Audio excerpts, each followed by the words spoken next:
Jacques Cheminade ou l'art de la persévérance. À 70 ans, cet ancien haut fonctionnaire reparaît dans la course à la présidentielle à la tête d'un nouveau parti, Solidarité et Progrès.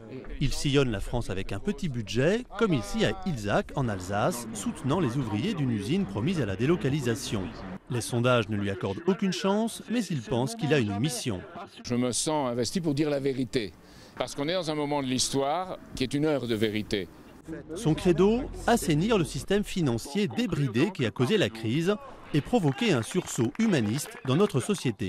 C'est l'heure où l'Europe se décompose, le système financier monétaire international se désintègre, et c'est l'heure où, ou bien on va dans la voie de développement mutuel, de la croissance, la vraie, pas celle qu'il y a eu depuis 10 ans qui est purement financière.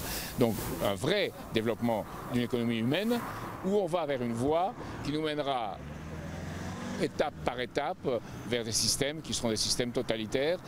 Jacques Cheminade plaide aussi pour accorder davantage de place à la culture, à la science. Il défend vigoureusement l'énergie nucléaire et il milite pour le lancement d'un ambitieux programme spatial. Ses détracteurs le jugent fantaisiste, mais pour ses militants, il a la noblesse de défendre ses idées. C'est surtout, je dirais, quelqu'un de caractère, en fait. C'est ce que De Gaulle dit du caractère est assez clair là-dessus.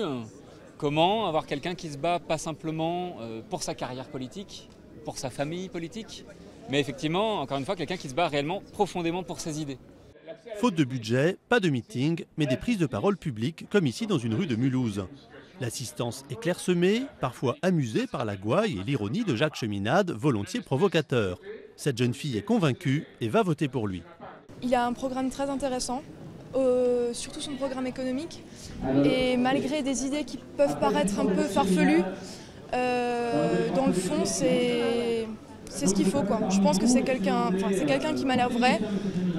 Les attaques sur le côté mystérieux de son parti et du financement de sa campagne ou sur ses liens avec un homme politique américain sulfureux, Jacques Cheminade s'en moque. Il poursuit son chemin jusqu'au 22 avril.